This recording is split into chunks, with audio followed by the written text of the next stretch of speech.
بسم الله الرحمن الرحيم. السلام عليكم ورحمة الله وبركاته.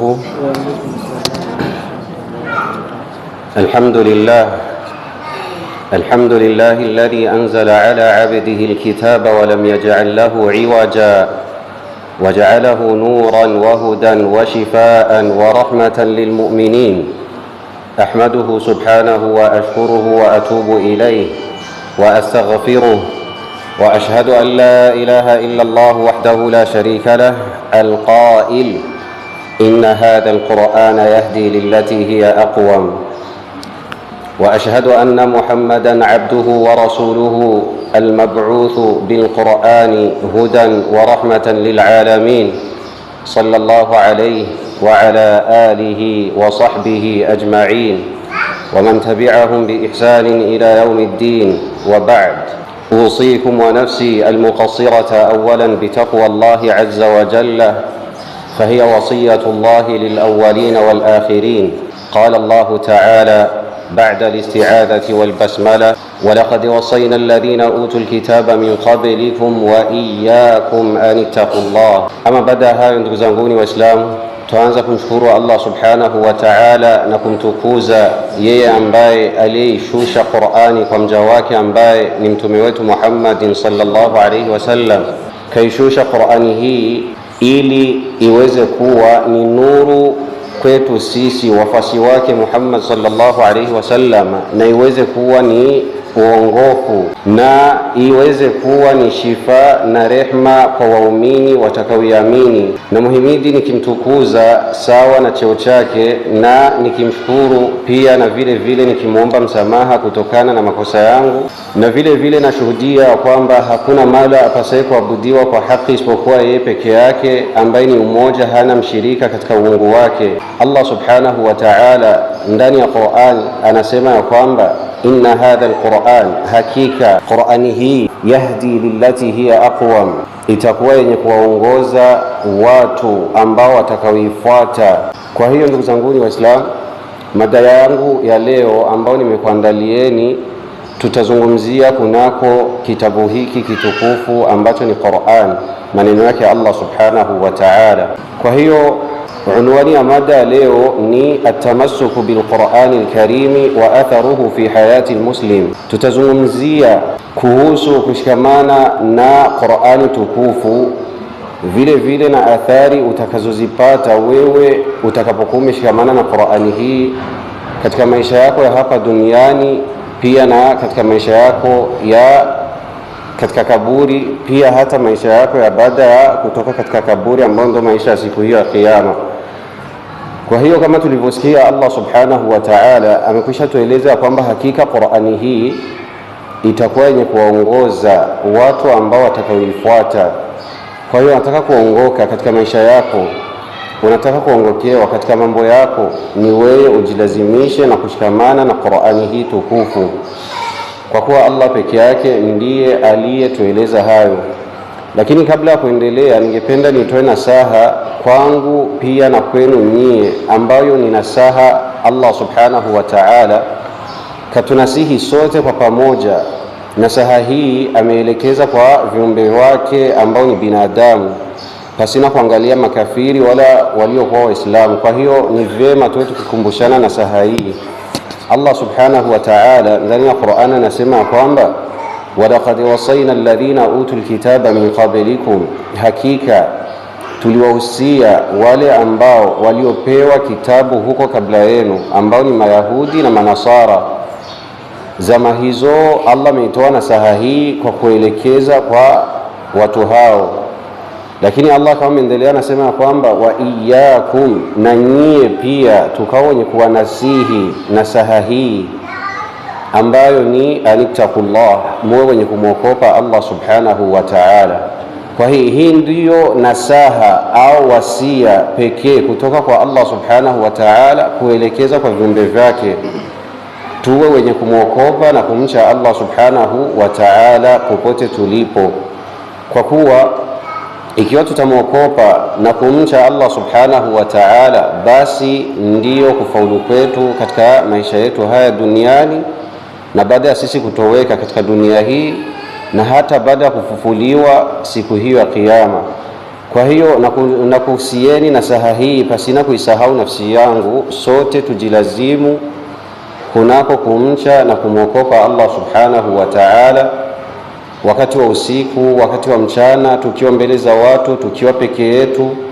Tumwokope Allah subhanahu wa ta'ala popote pale tulipo, ili tuwe wenye kufaulu kama walivyofaulu waliotutangulia. Kwa hiyo moja kwa moja tunaanza na mada yetu ambayo ni kuhusu Qur'an ambacho ni kitabu chake Allah subhanahu wa ta'ala. Tunaitazama, je, Qur'ani ina umuhimu gani au ina nafasi gani katika maisha yetu sisi kama binadamu? La kwanza kabisa kutambua, ndugu zangu, ni kwamba Al-Qur'anul Karim huwa a'zamu ni'matin an'ama Allahu biha alaina.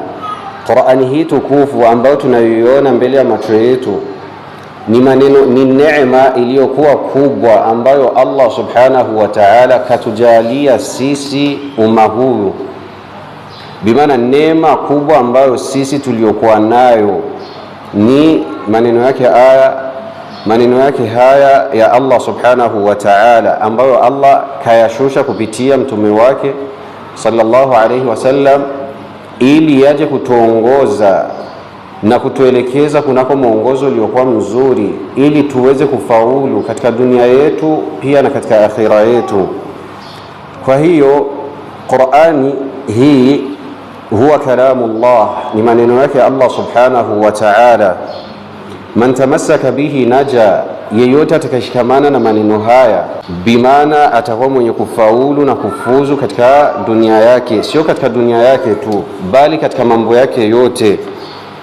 Waman a'rada anhu halaka, na yeyote yule atakayekuwa mwenye kuyapa kisogo au mwenye kuyapuuza maneno yake haya Allah subhanahu wa ta'ala, basi mtu huo ataangamia tu, ataangamia yeye na ataangamia katika dunia yake hii na akhira yake. Allah tuepushe. Kwa hiyo atakayepuuza maneno haya na kutojua uzito wayo, basi mtu huyo aelewe ya kwamba ataangamia na katika vyake pia vitakuwa vyenye kuangamia, bimaana hatofaulu kamwe. Kwa hiyo baada ya kuwa tumesikia haya, ndugu zangu ni Waislamu, Mtume sallallahu alaihi wasallam amefikia kusema ya kwamba katika hadithi, inni tarikum fikum ma in tamassaktum bihi lan tadillu ba'di. Mtume pekee anatuelezea, akitueleza kwamba hakika mimi mtume nimekuachieni vitu ambavyo ikiwa mtashikamana navyo, ukweli wa kushikamana navyo, Mtume anatuhakikishia akisema kwamba lan tadillu ba'di, kamwe hamtopotea. Yani hamtopotea, si nyie, hamtopotea katika vitu vyenu, yani mtakuwa wenye kuongokewa. Ndio Mtume sallallahu alaihi wasallam anavyotueleza katika hadithi hii. Kwa hiyo kama amevitaja vitu hivi ambavyo alivyotuachia, ambavyo ikiwa tutashikamana navyo tutakuwa wenye kuongokewa na kutopotea kwa jambo lolote lile. Mtume sallallahu alaihi wasallam kama amevitaja, kama amesema kwamba kitabu Allahi wa sunnati, ni kitabu chake Allah subhanahu wa ta'ala na sunna zangu. Kwa hiyo hivi vitu viwili tunayo bishara njema kutoka kwa Mtume sallallahu alaihi wasallam, na Mtume sallallahu alaihi wasallam alikuwa haongei kwa matamanivu yake, alikuwa haongei kwa matakwa yake. Alichokuwa kikiongea ilikuwa ni wahi kutoka kwa Allah subhanahu wa ta'ala. Kwa anasema kwamba hakika nimekuachieni vitu, ikiwa mtashikamana navyo, ukweli wa kushikamana navyo, basi kamwe hamtopotea, bimaana mtaongokewa, mtaishi katika maisha tofauti na wengine. Na ikiwa inafahamika katika hii hadithi ya kwamba ikiwa utaachana na kushikamana wewe kama Muislamu, ukaachana na vitu hivi viwili, basi utapotea na utaangamia katika maisha yako kuanzia duniani mpaka hiyo siku ya Kiyama. Kwa hiyo kama tulivyovisikia, ni kitabu Allah, kitabu chake Allah subhanahu wa ta'ala, ambacho ni Qur'an wa sunnati, na sunna zake Mtume sallallahu alayhi wasallam. Kwa hiyo nasaha yangu kutokana na hadithi hii, ningekuhusieni sote tuwe wenye kujitahidi kunako kuisoma Qur'ani na kushikamana nayo, ili tusiwe wenye kupotea. Makundi yaliyopotea ni mengi. Watu kwa sasa wanajiita wote ni Waislamu, lakini siku hiyo ya Kiyama kuna Waislamu ambao wataingia motoni na ili hali walikuwa wanavaa kama sisi, wanafanana kama sisi, lakini wataelekezwa na kuelekezwa waingie motoni. Mtume ataanza kulalamika na kusema, ya Rabbi, haulai qaumi, hawa ni ndugu zangu, ni watu wangu, inakuwaje waingie motoni? Kwa kuwa wanasijida, walikuwa wakivaa kivazi, yani sisi na wao hatuna tofauti, lakini hao wote wataingia motoni. Kwa hiyo unajua wataingia motoni jua nini? Jua watakuwa wameacha vitu hivi viwili, na hivi vitu viwili ikiwa utaacha kimoja, man iktafa bi ahadihima duna al-akhar dalla, yeyote atakayeshikamana na kimoja miongoni mwa hivi viwili kisha akaachana na kimoja chake, basi mtu huo atapotea. Kupotea kwa aje? Utajiita ni Muislamu, jina lako litabaki ni la Kiislamu, utaendelea unavaa mavazi ya Kiislamu, lakini wewe na Uislamu magharibi na mashariki, Allah tuepushe. Kwa hiyo watu kama hawa siku hiyo ya kiyama na watakuwa ni wengi, mpaka Mtume sallallahu alaihi wasallam kwa ushahidi wa haya akametueleza katika hadithi ya kwamba sataftariqu ummati, umma wangu huu ambao ndio sisi, tutakuwa wenye kufarikiana, bimaana na kupotea na kutoka kwenye sunna na muongozo aliotuachia Mtume sallallahu alaihi wasallam, ala 73 firqa, tutagawanyika makundi 73. Uislamu wa baada ya Mtume sallallahu alaihi wasallam kwa amefariki utagawanyika vikundi 73. Mtume sallallahu alaihi wasallam anasema kwamba kulluha finnar, vikundi vyote hivyo 73 anasema vyote ni kama vitaingia motoni, illa wahida, isipokuwa kundi moja tu.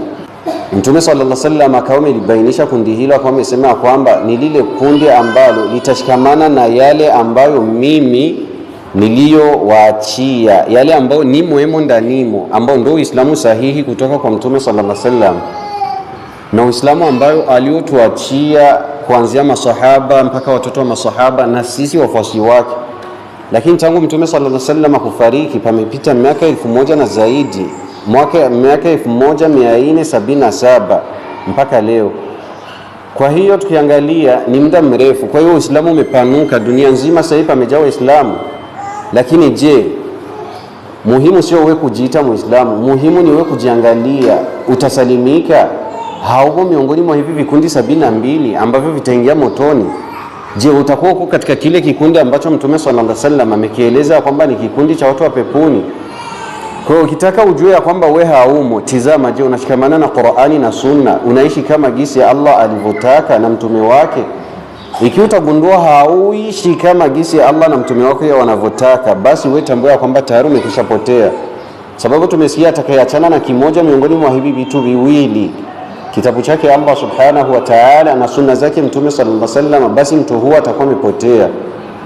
Kwa hiyo kusalimika ni wewe jilazimisha na kushikamana na Qur'ani, na kushikamana na Qur'ani ni kufaje? Ni kutenda yale yote iliyokuamrisha yaliyokuwa ya kheri, na kuachana na yote yale iliyokukataza yaliyokuwa ya shari, ndio utakuwa umeshikamana na Qur'ani. Pia na sunna zake Muhammad sallallahu alaihi wasallam, yote aliyokuamrisha Mtume sallallahu alaihi wasallam shikamana nayo, na yote aliyokukataza epukikana nayo. Ukifanya hivyo, basi bishara njema kwako ya kwamba utakuwa miongoni mwa lile kundi limoja ambalo Mtume sallallahu alaihi wasallam amelitaja kwamba litakuwa ni la peponi, lakini 72 yote atakuwa ni ya motoni. Kwa hiyo ukiangalia Uislamu kwa sasa, Uislamu na aina nyingi. Utawasikia mashiha wanakuambia sisi ni Waislamu, sijui maibadhi wanakuambia sisi ni Waislamu, sijui watu gani, yani makundi ni mengi, alqadariyun. Lakini kwa hapa kwetu Burundi, mashallah, yani imeonekana ahlus sunnati wal jamaa ndio walioko wengi. Lakini muombeni Allah akuthibitisheni katika Uislamu sahihi mpaka kufa kwenu, kwa kuwa ukiwa utapotea peponi hatoingia isipokuwa Muislamu. Na sio kila Muislamu tu Muislamu wa jina, hapana, ni Muislamu ambaye alifuata Uislamu kama Mtume sallallahu alaihi wasallam alivyotuachia. Kwa hiyo na kufuata ni sisi kushikamana na vitu hivi viwili kama tulivyosikia. Sasa sikilizeni, katika hadithi hii Mtume sallallahu alaihi wasallam anatueleza sasa, ikiwa utashikamana na Qur'ani, je, utazipata faida gani? Mtume sallallahu alaihi wasallam katika hadithi hii anasema kwamba iqra'ul Qur'an, isomeni Qur'an, fa innahu yati yawm al-qiyama, hakika Qur'ani hiyo itakujieni siku hiyo ya kiyama, shafi'an li ashabihi, ikiwa yenye kuja kuwatetea wale waliokuwa kiisoma. Bimaana ikiwa wewe hapa duniani ulishikamana na Qur'an ukaona isoma, haukuachaga nayo, haukuachana nayo, basi Qur'ani hii itakuja kukutetea siku hiyo ya Kiyama, na utetezi wa Qur'an utakuwa wenye kukubaliwa. Unaonaje maneno ya Allah subhanahu wa ta'ala, yayo ndio yaje kukutetea. Kwa hiyo hautokutetea Qur'ani isipokuwa mpaka utakapokuwa umeshikamana nayo na kuifanyia kazi na kuipa kipaumbele katika maisha yako. Faida ya kwanza hiyo ambayo utaipata siku hiyo ya Kiyama, itakuja kuwatetea wale ambao walikuwa wakiisoma. Istoshi, kabla ya yote hayo, tizama Qur'an. Al-Qur'anu hidayatun wa nur. Qur'ani hii ni mwongozo kwetu sisi binadamu, na vile vile ni nuru, ni mwanga katika mambo yetu yote.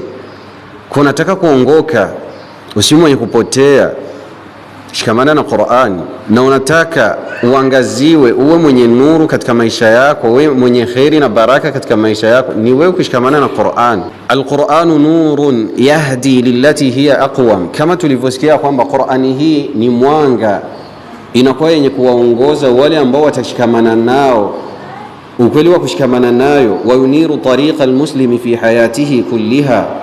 Istoshi, Qur'ani hii inakuwa yenye kuangaza katika maisha ya binadamu, katika maisha ya Muislamu yote, yani inamwangazia na kumfanya Muislamu huu awe na mwanga katika dunia hii, istoshi na katika mambo yake yote.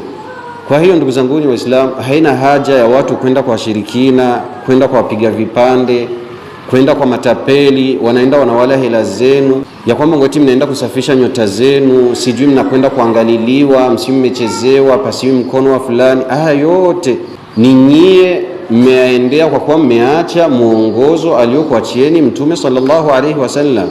Kwa hiyo Qur'ani hii ni nuru. Unataka nuru, utapata nuru wapi zaidi ya nuru hii ya Qur'an?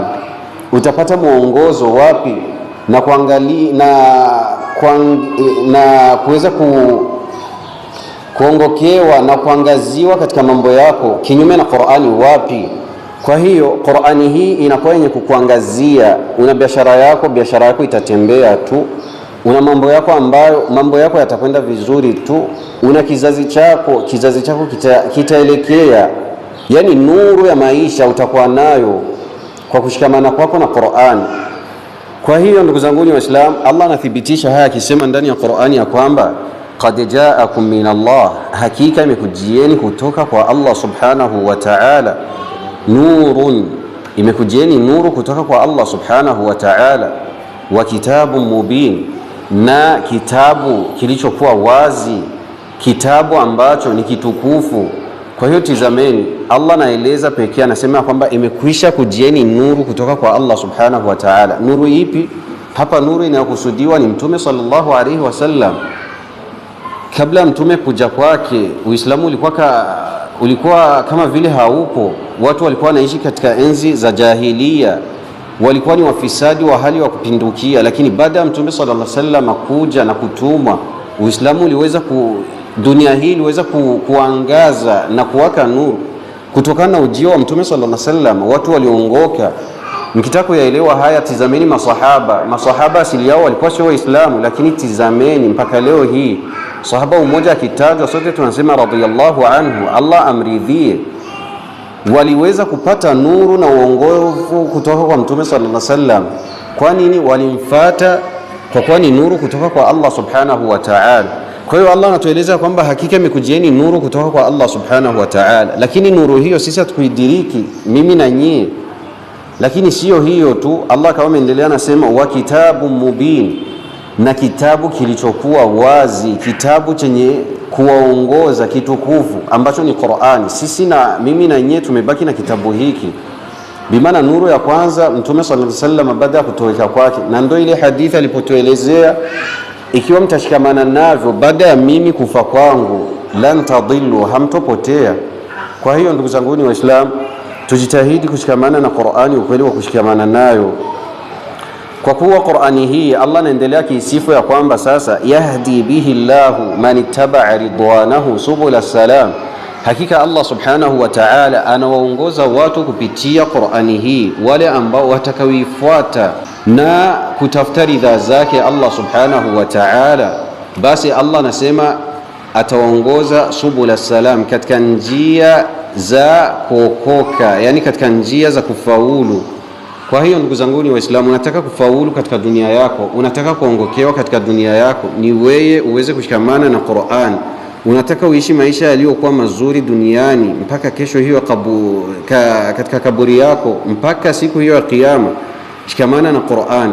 Kwa hiyo tunao maneno ya sahaba ambaye ni Ibn Mas'ud, Allah amridhie sahaba huwa, anatueleza kwamba sikilizeni sasa ili ujijue, je, wewe nafasi ya Qur'ani ipo wapi katika maisha yako? Anasema kwamba ukitaka kulijua hilo, man ahabba an ya'lama annahu yuhibbu Allah falyanzur fi hubbi al-Qur'an, yeyote yule atakayetaka kujua ya kwamba yeye anampenda Allah subhanahu wa ta'ala, basi aweze kukaa na ajitizame yeye na nafsi yake, na atizame ana nafasi gani aliyoipa Qur'an, au ana mapenzi gani na Qur'an. Sote hapa tukiulizana tutasema mimi nampenda Allah subhanahu wa ta'ala, lakini hao mapenzi unayoyadai ni ya kweli? Ikiwa mapenzi hayo unayoyadai ya kwamba unampenda Allah subhanahu wa ta'ala, je, Qur'ani una mapenzi nayo kiasi gani? Kwa ukitaka sasa kujua kwamba unampenda ukweli wa kumpenda Allah subhanahu wa ta'ala, tizama nafsi yako na mapenzi ya Qur'ani ambayo uliokuwa nayo kuhusu Qur'an. Fa inma yuhibbu Allah man yuhibbu al-Qur'an, hakika anayempenda Allah subhanahu wa ta'ala ukweli wa kumpenda ni yule anayependa Qur'an. Qur'ani maneno yake Allah subhanahu wa ta'ala, hayana shaka Allah pekee ndiye aliyezungumza. Kwa hiyo ukitaka kuwa na mapenzi ya kweli, shikamana na maneno yake Allah subhanahu wa ta'ala, ndio utakuwa na mapenzi naye Allah subhanahu wa ta'ala. Kwa hiyo tuweze kuangalia nazo athari ambazo utakazozipata katika wewe kushikamana na Qur'an. Athari ya kwanza ni kuwa nafsi yako itakuwa na cheo, yani utakuwa itakasa nafsi yako mbele yake Allah subhanahu wa ta'ala, kwa kuwa al-Qur'an yutahhiru an-nufus. Qur'ani hii inakuwa yenye kutakaza nafsi za waja, bimaana nafsi za waja zimefifia, nafsi za waja zimejawa na maradhi ya nafsi. Lakini ikiwa utataka nafsi yako isiwi na mambo ya pressure, sijui mambo ya stress, sijui mambo ya roho mbaya, yani ule ugonjwa wa nafsi, basi ni wewe kuisoma Qur'an. Wayuzaki al-arwah, na vile vile inazitukuza nyoyo za waja.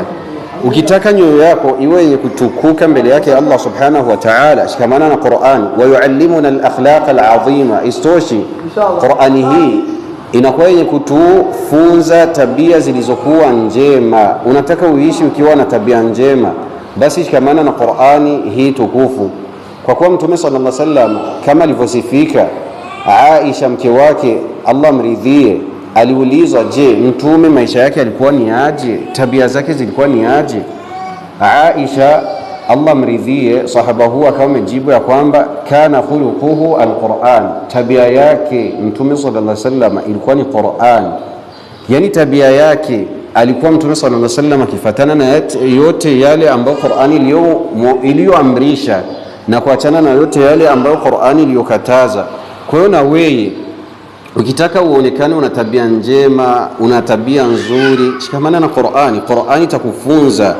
Qala Allahu ta'ala, Allah nasema ili kuhakikisha haya, qad aflaha man zakaha, hakika amefaulu yule mwenye kuitakasa na kuitukuza nafsi yake. Utaitukuzaje na kuitakasa nafsi yako? Ni wewe utakapoisoma Qur'ani kwa wingi na kushikamana nayo na kuifanya iwe ndio yenye kukuongoza. Wa qad khaba man dassaha, na vile vile ameipata hasara iliyokuwa kubwa yule atakayedhalilisha na kutojua kuitukuza nafsi yake. Kwa hiyo ndugu zangu ni Waislamu, jitahidini kwa kweli. Unataka nafsi yako itukuke mbele yake Allah subhanahu wa ta'ala, shikamana na Qur'an. Na njia iliyokuwa nyepesi ya wewe kuitukuza nafsi yako mbele yake Allah subhanahu wa ta'ala ni wewe kushikamana na Qur'ani kwa kuisoma na vile vile kuizingatia na vile vile kuifanyia kazi. Haitoshi tu kuisoma, hapana, isome na uizingatie. Baada ya kuizingatia pia uifanyie kazi. Kuifanyia kazi ni wewe yale yote itakayokuwa imekuamrisha watie katika vitendo, na yote itakayokuwa imekukataza uepukane nayo. Kwa hiyo sahaba mwingine ambaye ni Uthman ibn Affan, Allah amridhie sahaba huu, akawa ameendelea nasema kwamba lau tahurat qulubuna ma shabi'at min kalamillah, lau ya kwamba nyoyo zetu zingelikuwa safi, roho nzuri, hakika roho zetu hizi hazingeshiba kuwa zikiasoma maneno yake Allah subhanahu wa ta'ala.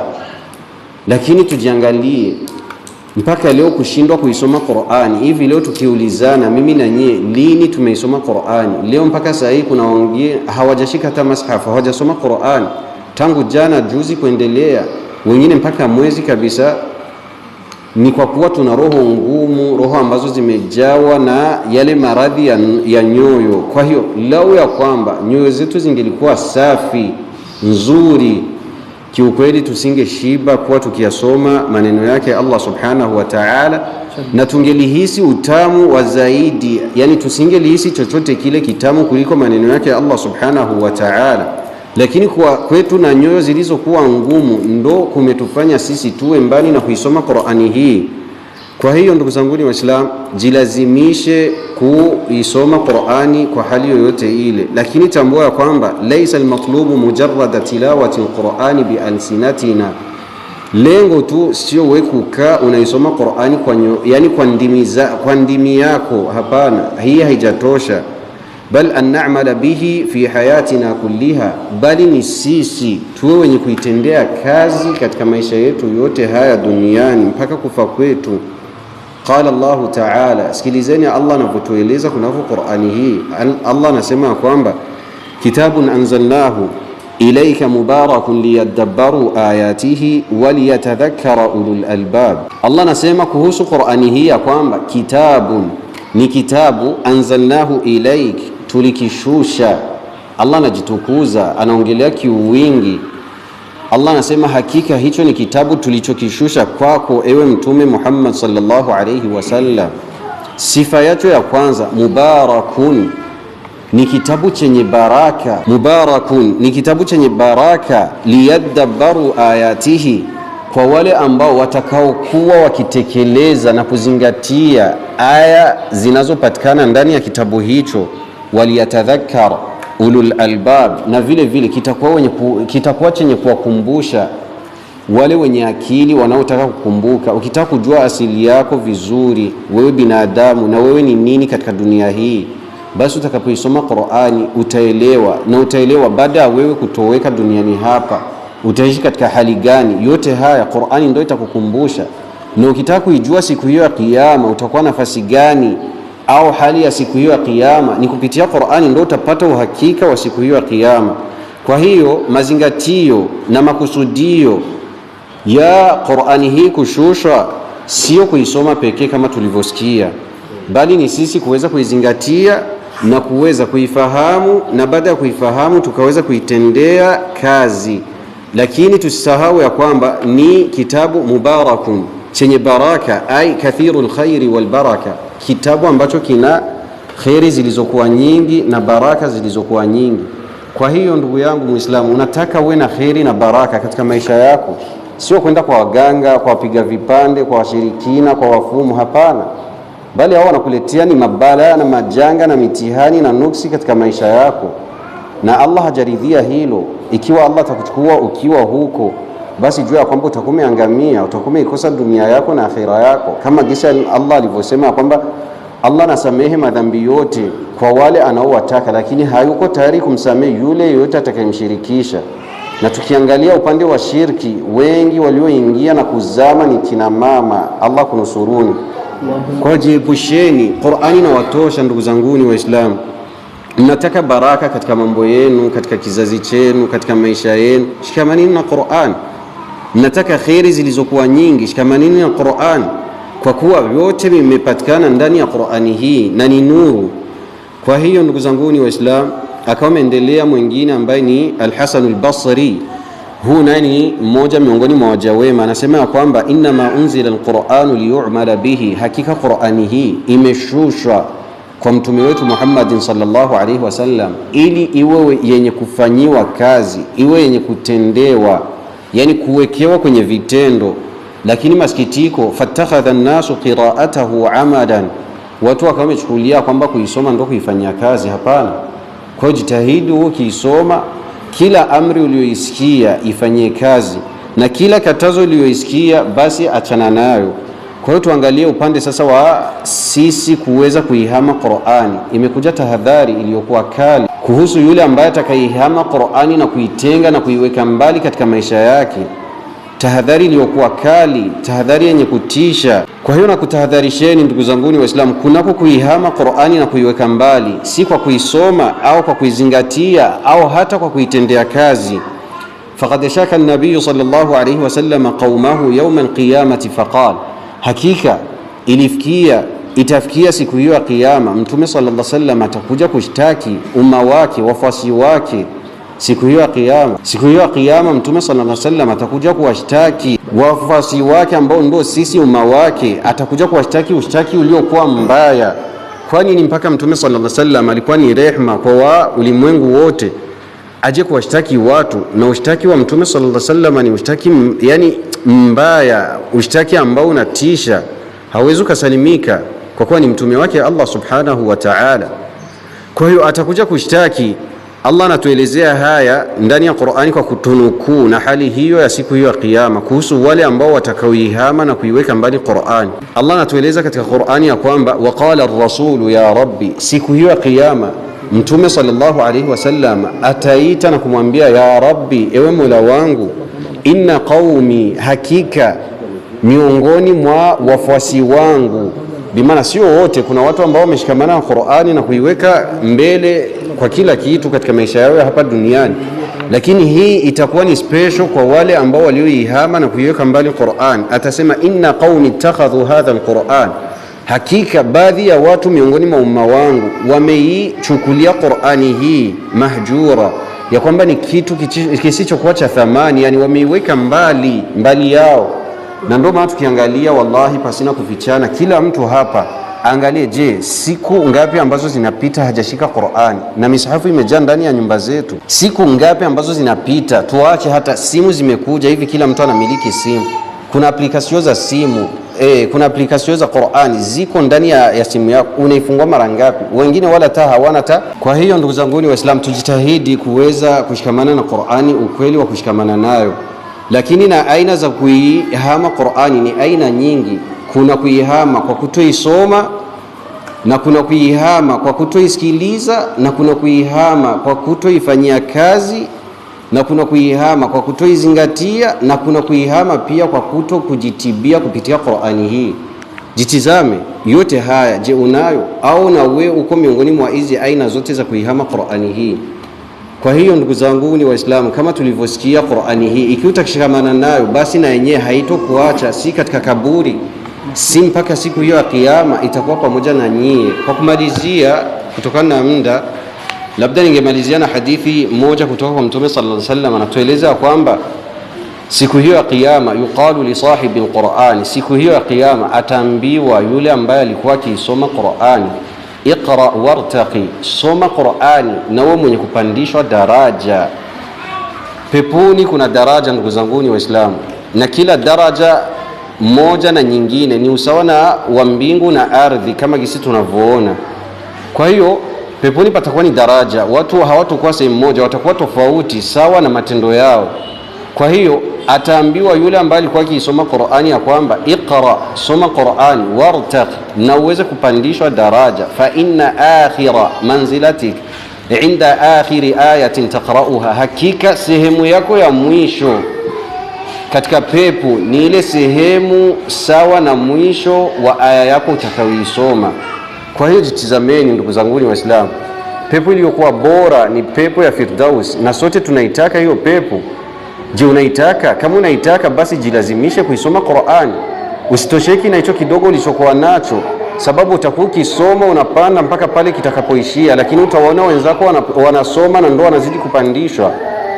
Kwa hiyo unataka uwe pamoja na mitume na masahaba, uwe pamoja na mashuhada, uwe pamoja na waja wema, ni wewe utakapoisoma Qur'ani. Kwa hiyo kama una juzu lako limoja, jitahidi maadamu ungali hai, ongezea angalau uwe hata na juzu 10, sababu mwenye juzu 10 na juzu moja hawatakuwa sawa. Ukiwa umehifadhi Qur'ani nzima utakuwa huko katika pepo ya Firdausi, pepo ya VIP. Lakini ukiwa na sura zako 5 usitosheki nazo, ongezea maadamu ungali na uhai. Walimu ni wengi, kuna wale marafiki zako ambao wamekuzidi, wasogelee, shindishaneni katika mambo yaliyokuwa ya kheri ili usipitwi. Qur'ani hii ndio itakuja kukutetea siku hiyo ya Kiyama, na Qur'ani hii kiutaisoma itakuinua daraja pepuni, na Qur'ani hii itakujia imma shahidun laka au alaik. Qur'ani hii itakujia siku hiyo ya Kiyama, itakuja kuwa ni shahidi kwako, yani kukushuhudia na kukutetea kwa kukuombea yaliyokuwa mazuri na msamaha na kukuepusha mbali na moto wa Jahannam. Lakini pia hii Qur'an itakujia kwa njia aina mbili. Itakujia ikiwa ni shahidi kwako kuja kukutetea kwa yaliyokuwa ya kheri, na vile vile itakujia kwa njia ya pili ikiwa yenye kukushtaki ikiwa haukuipaga nafasi na kujua ubora na umuhimu wayo. Kwa hiyo mpaka hapa ndugu zangu Waislamu, takuwa nimemaliza.